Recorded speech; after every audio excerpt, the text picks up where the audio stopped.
Everybody's studied Ezekiel 38, right?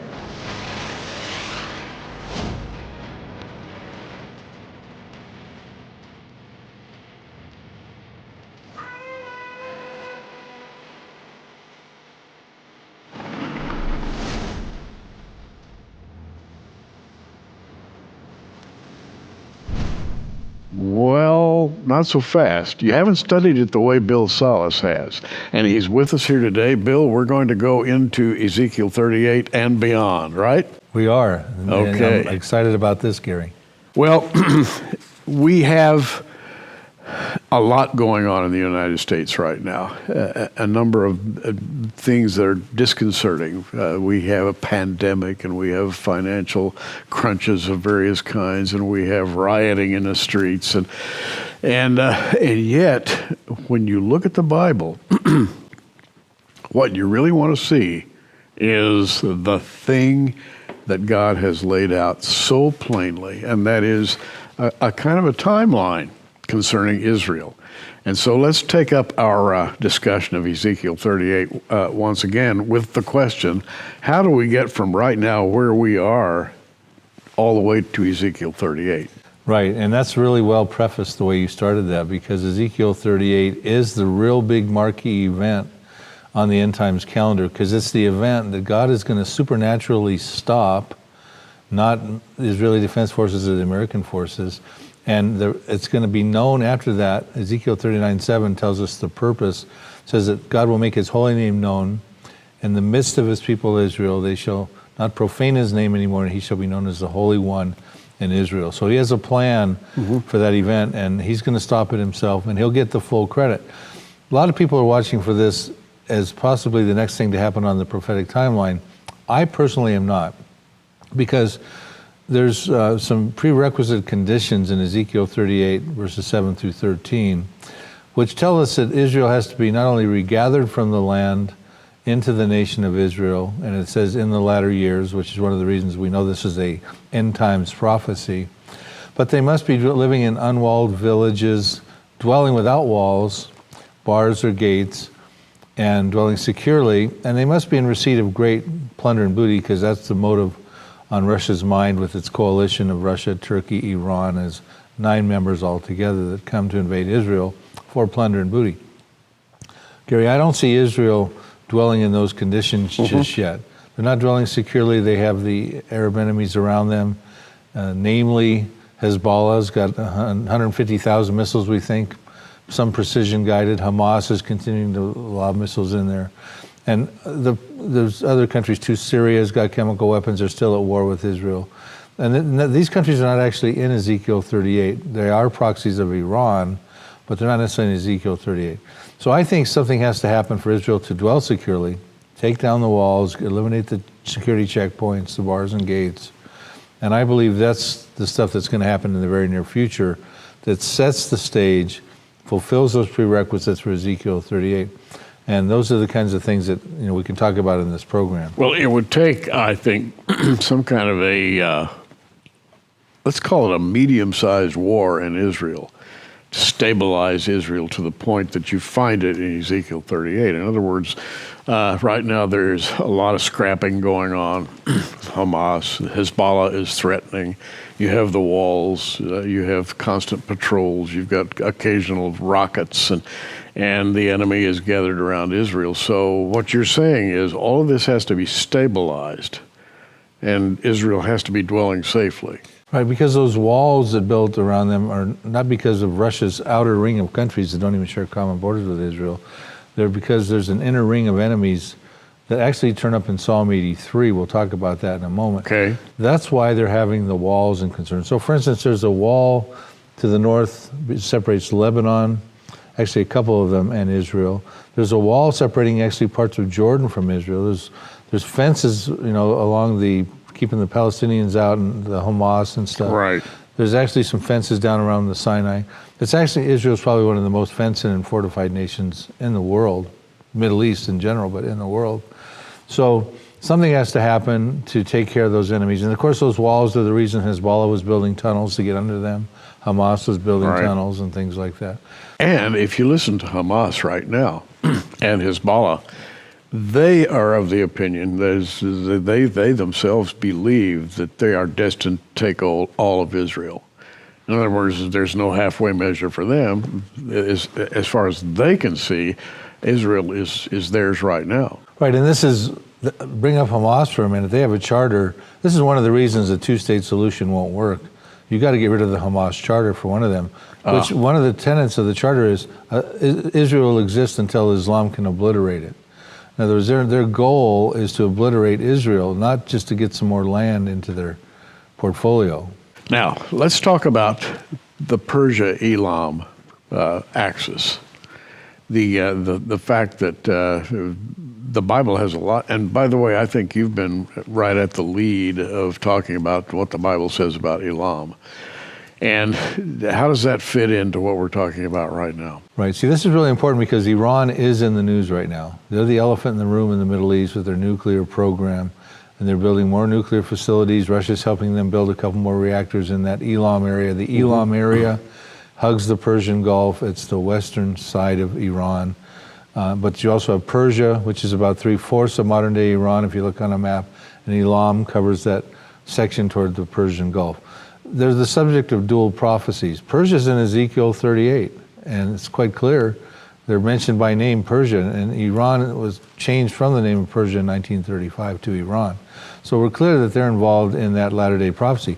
Jeremiah 49, verses 34 through 39, actually has another latter-day prophecy. It's the same words Ezekiel uses, dealing with Elam, and that is dealing with Iran, and it sounds like a nuclear prophecy. Now, a DVD that you're going to be presenting today, I actually go over this prophecy in depth with teaching, video, PowerPoint presentation slides, things like that. Let's just stop talking about it. It's called The Prophetic Mideast Wars, and I think the title is very intriguing.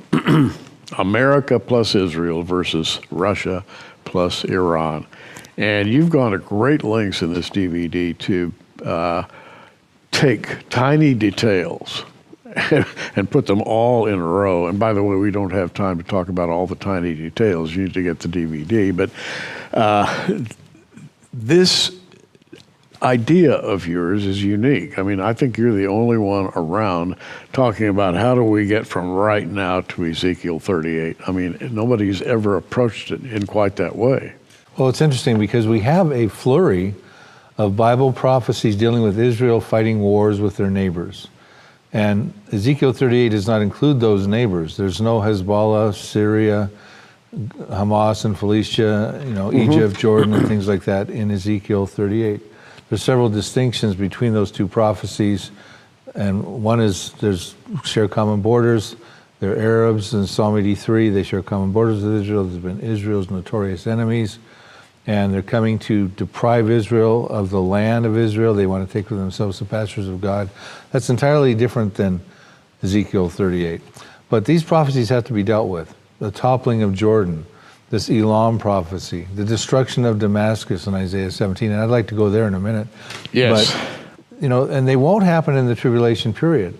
Because when you look at the first half of the tribulation period, Israel's living in this pseudo-peace. They're not fighting off their Arab enemies as these prophecies call for with Jordan or Syria, the desolation of Syria, the destruction of Damascus, because they're in this pseudo-peace. And they're not doing it in the second half of the tribulation because they're fleeing for their lives. Even Jesus instructed them when they see the abomination of desolation in Matthew 24:15 to flee, to get out of the area and to flee to the mountains, which would probably be Petra, southern Jordan area.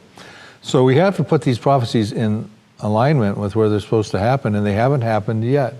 So let's talk about Isaiah 17 for a minute, because when you talk about Elam prophecy, Syria is a proxy of Iran.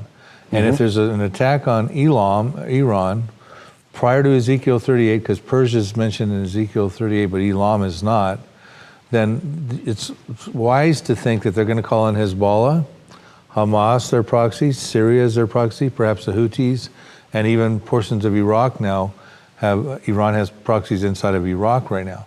So we go to Syria, who is still at war with Israel, has launched over 300 chemical attacks in that Syrian revolution, used chemicals over 300 times, and they are in bed with Hezbollah, And Hezbollah has 150,000 missiles, some precision guided, pointed at Israel. So we need to deal with those countries and see what the Bible has to say about them, because they're not part of Ezekiel 38. Now, I'm going to read Isaiah 17, the first 2 verses. The burden of Damascus, behold, Damascus is taken away from being a city, and it shall be a ruinous heap. The verse 2 has a word in it that you may not be familiar with. The cities of Aroer are forsaken. They shall be for flocks which shall lie down, and none shall make them afraid. Now, Aroer is, as I understand it, the territory coming out of Damascus to the east and to the south.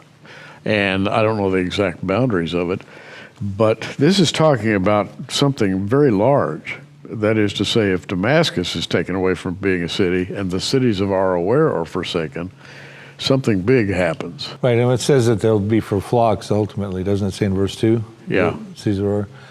That is actually tribal territory. Aroer has different areas when you look at the Old Testament, but one of them, probably more specific to this prophecy, is actually probably territory that was given to Gad, and it will be ultimately in the Messianic kingdom, the tribe of Gad, will be used for flocks and agriculture and things like that. So it's telling us that's what that's intended for. But meanwhile, Damascus gets destroyed, and it says it'll cease from being a city, it'll be destroyed, it'll be a ruinous heap. It'll be gone, Gary, the oldest continuously inhabited city. And we're told in Isaiah 17, verse 9, go ahead and read Isaiah 17, verse 9. Yeah, in that day shall his strong cities be as a forsaken bough and an uppermost branch, which they left because of the children of Israel, and there shall be desolation. Right, so in that day, referring to in what day? In that day that Damascus gets destroyed, that use of in that day shows up several times in Isaiah 17, drawing our details back to the day that Damascus gets destroyed. Not only Damascus gets destroyed, but other strong cities. Now, we're told in Jeremiah chapter 49, verses 23, what those other cities are. Jeremiah gives us some other details. He says, against Damascus, Hamath and Arpad are shamed, for they have heard bad news. They're faint-hearted. There's trouble on the sea. He's referring to strong cities of the Old Testament time, Hamath and Arpad, which are likely Aleppo, which was the number 1 populated city in Damascus, and Homs and Hama area, number 3 and 4 areas. And then Damascus would be number 2. Now, of course, these demographics are shifting quite a bit with the Syrian Revolution, but these were the notorious strong cities. And it says that they're taken out by the children of Israel. So that tells us that the Israeli Defense Forces are reacting to these strong cities. There's desolation caused, it says. In Isaiah 17, verses 14, read that real quick. Isaiah 17:14 says, and behold, at evening tide, trouble, and before the morning, he is not. This is the portion of them that spoil us, and the lot of them that rob us. In other words, we've got here a lightning war.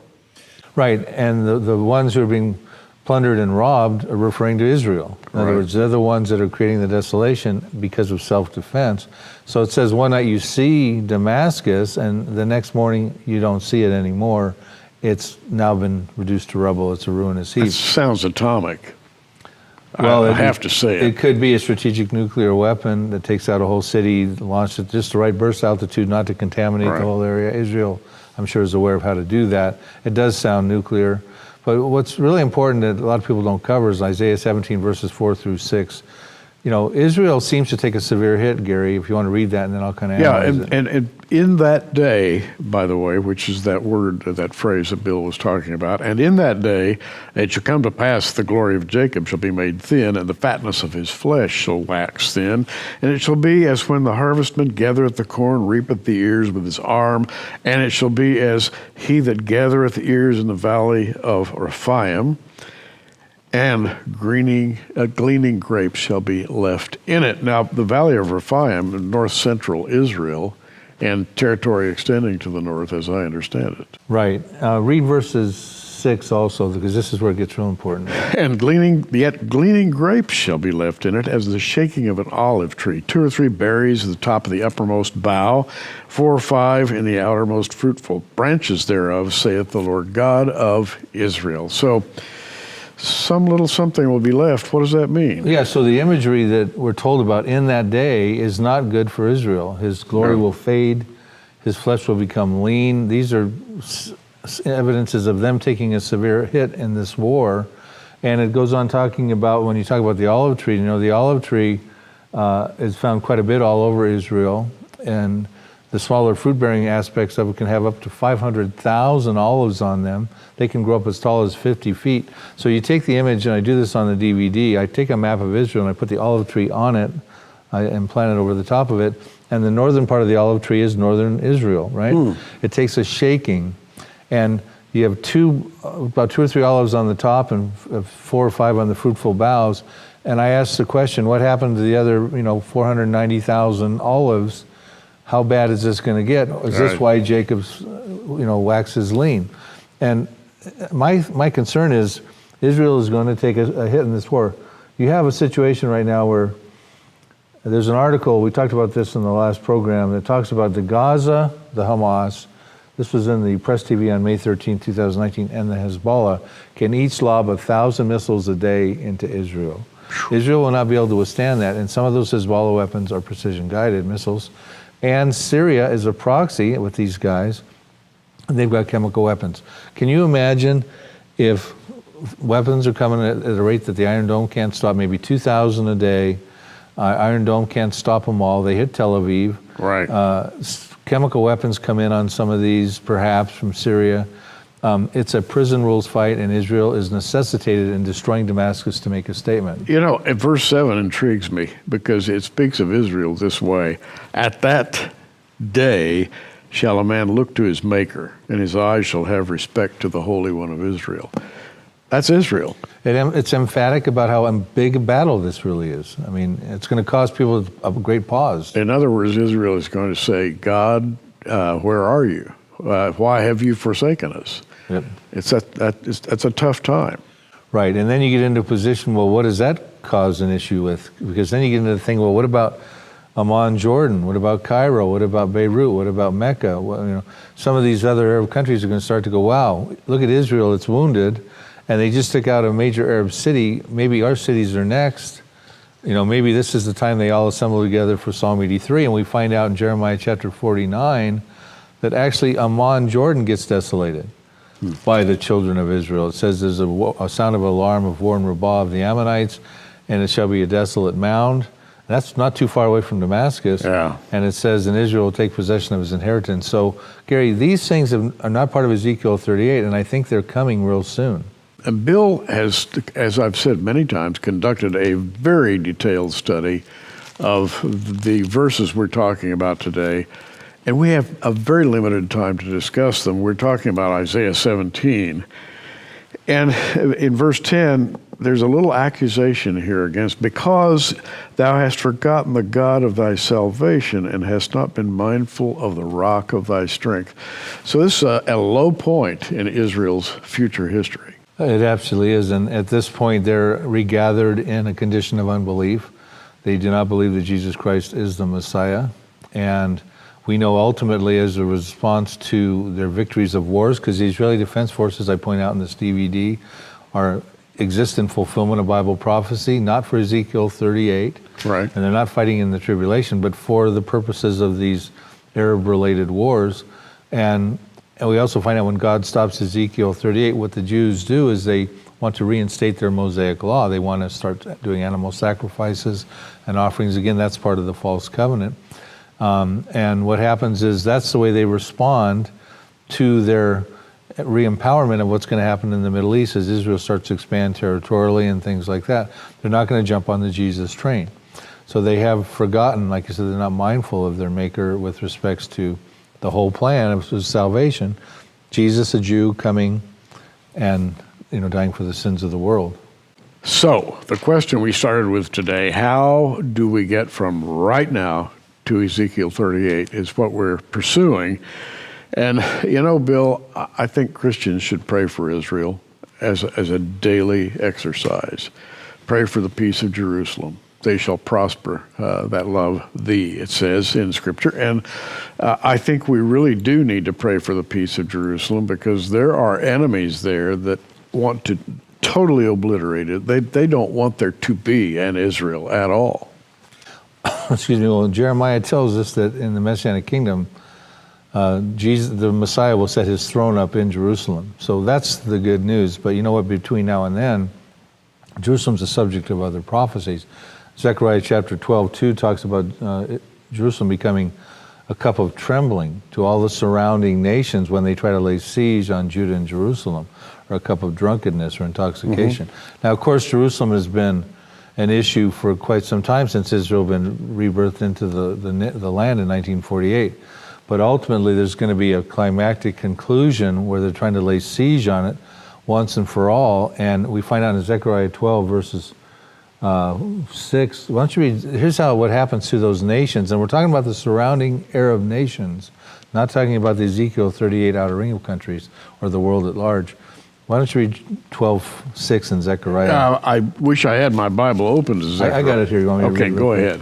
Okay, it says, in that day, again, we've got another in that day scenario here going on with Zechariah talking about in the day that the Jerusalem becomes a cup of trembling to the surrounding nations. In that day, I will make the governors or the captains, and that's the word Elufim, right? Elufim is still a modern term, isn't it? It is, yeah. The governors of Israel, the commanders, that is high-ranking military commanders, Elufim. Right, so it's still an applicable term. So those Elufim, the commanders of Israel, read that as the Israeli Defense Forces. It says, in that day, the Elufim of Judah will be like a fire pan in the woodpile. This is, in the day of the cup of trembling in Jerusalem. They try to lay siege on it. And like a fiery torch in the sheaves, they shall devour all the surrounding peoples on the right hand and on the left, and Jerusalem shall be inhabited again in her own place. So what Zechariah is telling us is that the resolve to this cup of trembling issue, where they're trying to lay siege on Judah and Jerusalem, is the Israeli Defense Forces. And they will be like a fiery torch doing battle against sheaves, which are nothing but kindling for a fiery torch. And they will be the battlefield. It'll be like a fire pan in a woodpile. So, this is the Israeli Defense Forces in action. This is not part of Ezekiel 38, and this is not part of the tribulation. You're building a case that all this happens before Ezekiel 38. Right, and then Israel can dwell securely once they get rid of those Arab enemies around them. A lot of people think Psalm 83, because I believe this is where this goes. These peripheral prophecies end up in a final climactic Psalm 83 war, prophesied by Asaph 3,000 years ago. A lot of my colleagues believe that Psalm 83 has already found fulfillment, or it's not even a prophecy. But I remind them that Asaph, who wrote it, was a prophet. I point out a couple times in the DVD where they can find that out. And also that, those nations that are listed, which surround Israel, and I got maps and images on the DVD, they did come against Israel in 1948, so some people think that was a fulfillment. But it wasn't the fulfillment, because when you look at how Asaph petitions God to deal with them, he draws our attention back in Psalm 83, 9 through 11, to accounts that happened in Israel's history in the book of Judges, chapters 4 through 8, where the Midianites and the Canaanites were coming against, oppressing the Israelites at various times in their history. And we know the story of Gideon. He and his men, they killed with the help of Ephraim, the tribe of Ephraim, 120,000 Midianites, and took out their kings and their leaders, Oreb and Zeeb and Zalmunna. They took them out, and when they took out the Midianites never oppressed Israel again. And in the Canaanite story, he draws our attention to King Jabin and his army general Sisera. When they took out the Canaanites who oppressed them 20 years, they never oppressed them again. He goes on and says, what I want you to do is make them like whirling dust, chaff before the wind, stubble, burning wood, mountain of fire, and that they would perish. Now, they came back in 1967 and fought them, Egypt, Jordan, and Syria. They came back in 1973. Hamas is lobbing missiles in Phoenicia, where the Hamas are, they're lobbing missiles in. So Psalm 83 has not found its final fulfillment yet.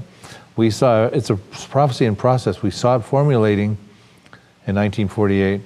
And again, I tell people, if you thought it happened in 1948, how come no one even started talking about a major prophecy until over 60 years later when I introduced it in my Israelstein book? If it was such a big deal, how come no one caught it? So it just had, in my estimation, has not found fulfillment yet. And when it does, we're going to see all these peripheral prophecies happening with the Israeli Defense Forces, and Israel will be able to dwell securely without walls, bars, nor gates. They'll be able to take over Arab plunder, booty, As opposed to have their own inherent resources that they're developing as well. And then comes the huge battle, the Ezekiel 38 battle. Right, and we don't have a lot of time left, but I want to share the differences between Psalm 83 and Ezekiel 38, because some people think they're the same prophecy. Psalm 83 involves the Arabs versus the Jews. Ezekiel 38, they're pretty much non-Arabs versus Jews, Russia, Iran, or Persians, Turkey, etc.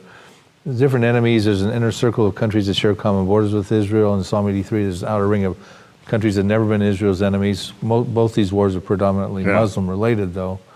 And then you have Psalm 83, they want to take the land, pastures of God for possession. Ezekiel 38, they're coming for Israel's prosperity, plunder and booty. Psalm 83, they're defeated by the Israeli Defense Forces, by the hand of his people Israel. Ezekiel 38, they're defeated by God himself, supernatural defeat. And the result, the conclusions are the ancient hatred is ended in Psalm 83, once and for all, and then God holds up his holy name in Ezekiel 38. That's the main purpose of that one. The question, how do we get from right now to Ezekiel 38? And I think Bill has probably done more thinking about this subject than anybody I know for sure, or have heard about. The DVD is called The Prophetic Mideast Wars, and you need to find out how you can get hold of The Prophetic Mideast Wars. I hope you're enjoying today's program with Bill Salus. We are watching in amazement as the nations move into position and these ancient prophecies come to life. Bill's latest DVD, The Prophetic Mideast Wars, explores several Old Testament prophecies that are playing out on the world stage today. You'll be amazed when you see how close we are to the prophesied wars in the Middle East. We want you to have Bill's just released DVD for your gift of $20. Bill also has 3 additional DVDs on the end times, the now, the next, and the last prophecies. We are calling this special discounted package the Bill Salus Anthology Package, and it's available for your gift of $75. As always, shipping is included anywhere in the United States. When you support Prophecy Watchers by choosing the DVD package, you'll also receive 3 free bonuses: Prophetic Revelations for the Final Generation, plus 2 books, Uncovering the Secrets of Bible Prophecy, and the daily devotional, A Closer Look at Prophecy. To receive Bill's new DVD or the special 4-DVD package with 3 bonuses, just call the number on your screen or visit us online at prophecywatchers.tv. Our work at Prophecy Watchers is made possible because of your support. Be blessed and encouraged as you study God's Word and discover His plans for the future. Now, back to Gary and Bill. Bill, you've done a great work. Keep it up. I know you're going to be digging because that's what you do. Thanks, Gary. And we got a lot of stuff coming up in the near future because Ezekiel 38 is right around the corner. Amen. Hey, you keep watching. We are.